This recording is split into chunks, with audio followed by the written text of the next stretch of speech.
ልሽ በድጋ ልሳምሽ እስቲ አንቺን የመሰለ ንግስት አደረከኝ እኮ። አረ እግዚአብሔር አምሮብሻል። ግን እንኳን ቆየሽ። እንደው አመሰግናለሁ። እንደ አባወራሽ እያሰብሽኝ እኔም እንደማወራሽ ታምኝልሽ። እንደውም ቃል ለምን አልገባም ታምኝልሽ። የኔ አንቺ ምናምን ትቻለሁ። እኔ ከዚህ በኋላ እንደማገባሽ እርግጠኛ ስለሆንኩ ማለት ነው። ያንተ ፍቅረኛ ነኝ አይደል? ያንተ እጮኛ ነኝ። እጮኛ ብለኸኛል። እያየሽኝ ወሬ ምንድን ነው የምትሽኮረመው? አይ አልሽኮረም። ፍቅረኛ እሺ። ጣቴ ላይ ቀለበት ሲታይ ሰውም ይረጋጋል። ገባህ አይደል? ጥጉን ይዛል። እንደዛ ነው እንጂ ሌላ ጥቅም የለውም። ባይዘው ነገ ወይ የሆነ ቀን አሳያቸዋለሁ።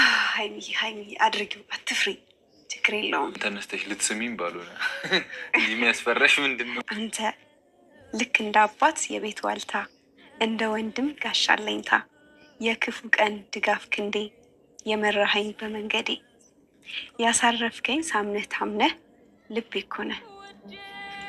የእግዜር ደግ እጅ ለመባረክ የመረጠኝ፣ ስጦታዬን አንተን ሰጠኝ።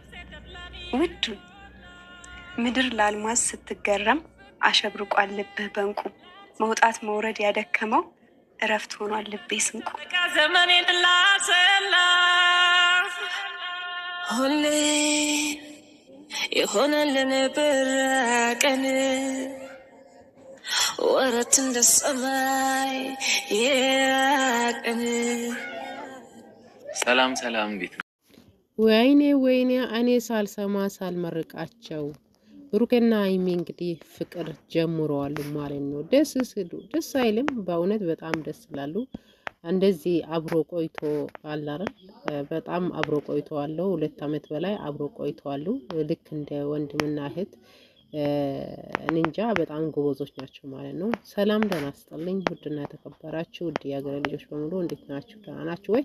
ያላችሁባችሁ ባላችሁበት ሰላም ፍቅሩላችሁ። ዛሬ በአዲስ ቪዲዮ መጥቻለሁ ማለት ነው። ከጠፋሁበት የጠፋች ሳትሉ ግን ማለት ነው ታዘብኳቸው። እውነት ስደት ያላችሁ ስደት ያለሁት ግን አስሬ ስልኬ እንጃ እስኪግል ድረስ ነው ሰው በኢሞም በምንም በቴሌግራም የሚደውል ግን አገር ስገባ ማንም ሰው እንኳን ደውሎ እንዴት ነሽ አላለኝ። ግን ታዘብኳቸው። እውነት ለመናገር ለካ ስደት ላይ ብቻ ነው ስደት ላይ እስካለን ድረስ ብቻ ነው የምትደዋወሉት ሰው እና ያም ሆነ ጥሩ ነው። ምንም ማለት አይደለም። እንኳን ሰላም ሆናችሁ ማለት ነው። እና ዛሬ እንግዲህ ይዤላችሁ የመጣው ስለ ሀይሚና ስለ ብሩኬ ነው። እንደምታዩት ፍቅር ጀምረዋል። ደስ ይላል። በእርግጥ ሁሉ አመት አብሮ አንድ ቤት ውስጥ ይኖሩ እንግዲህ ባልና ሚስት እንደ ወንድም እህት እየኖሩ ጎበዞች ናቸው ማለት ነው። በጣም ጀግና ናቸው። አሁን ላይ እንግዲህ ይበቃናል። 2 ዓመት ሙሉ እኔና አንቺ እንደ እህት እንደ ወንድም ተከባብረንም እየኖርን ነበርና እኔም ስጠብቅሽ አንቺም እኔን ስጠብቂ ስንፈታተን እስከዚህ ደርሰናልና አሁን ደግሞ አልቻልኩም። ስለዚህ እኔ አሁን ፍቅር ጥያቄ ላቀርብልሽ መጥቻለሁ ብለዋል ብሩክ ማለት ነው። ምንም እንግዲህ ሊጠይቅ አልጠይቅ እያለ እሱም የራሱ ሀሳብ አቅርበዋል ማለት ነው። በእርግጥ ፍቅር ጥያቄ ገና መጀመሪያው ስለሆነ መጠየቅ እንዴት ነው የሚጠይቀው የሚለው ነገር በጣም ያስፈራል። እንዴት ነው የሚጠይቀው የሚለው ጥያቄ ፈጥርበታል ማለት ነው። ያም ሆነ እንግዲህ የቻለበትን ፍቅር ጥያቄ ዱብ አድርጓል ማለት ነው። ሀይሚም አላመነችም። ሀይሚ ይሄ ሰው በእርግጥ እንደምታፈቅረው እንደምትወደው አልገለጸችም እንጂ ትወደዋለች በውስጡ ማለት ነው።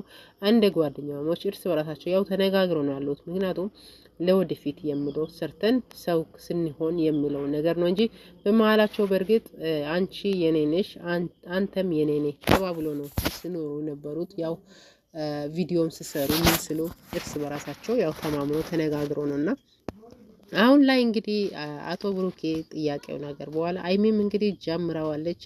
አላመነችም። እውነቱን ነው ወይስ ውሸቱን ነው በእልሜ ነው ወይስ ቢሆን ነው እያለች እንግዲህ በጣም ነው እንትን ያለችው። በዛን ሰዓት መናገር ወይም እወድሃለሁ አፈቅራለሁ ሳትል በቃ እንባ ተናነቀች ማለት ነው። የምትናገረው ነገር ስጠፋ አላመነችም።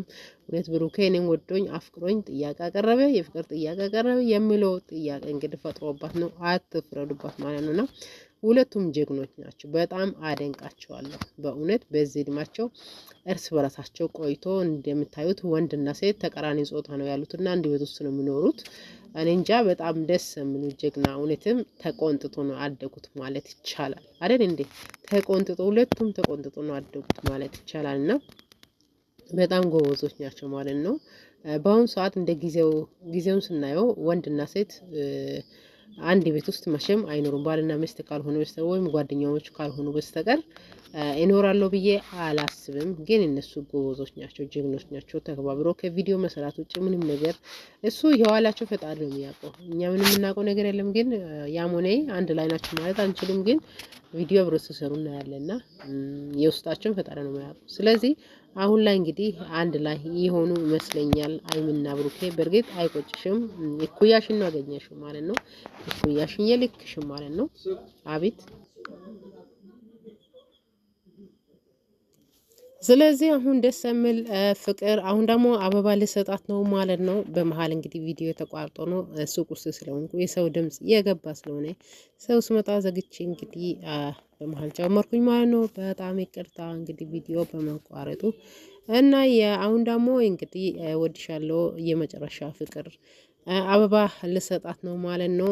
ደስ ይላል በጣም ሀይሚ እድለኛ ነሽ ብሩኬን የመሰለ ባል ማግኘትሽ።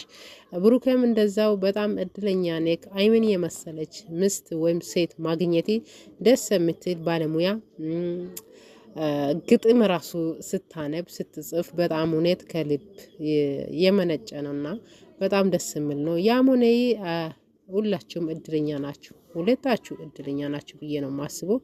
በርቱ እንግዲህ ውለዱ ክበዱ እላችኋለሁ። ውድ የሀገሬ ልጆች ሰላማችሁ ይብዛልኝ። ቪዲዮ እንደምታዩት እንግዲህ ሼርም ላይክ እያረጋችሁ ቤተሰብ ሆኑ። ሰሞኑ እንግዲህ ጠፍቻለሁ፣ አልተመቻኝም ከስራ ጋር። እስኪ አበረታቱኝ፣ እስኪ ሞቅ ደመቅ ያደርጉ። እስኪ አንድ 5 ደቂቃም ቢሆን ቪዲዮ እለቃለሁ። እስኪ እናንተ ሼር ላይክ እያረጋችሁ ብድር በምድር ሳትሉ እስኪ ሼር ላይክ አድርጉ ማለት ነው። ስለ ሀይሚና ስለ ብሩኬ ኮሜንት ላይ ጻፉ አስተያየታችሁ ማለት ነው። በአዲስ ቪዲዮ እስክንገናኝ ሰላም ፍቅር ይሁንላችሁ። ባይ ባይ።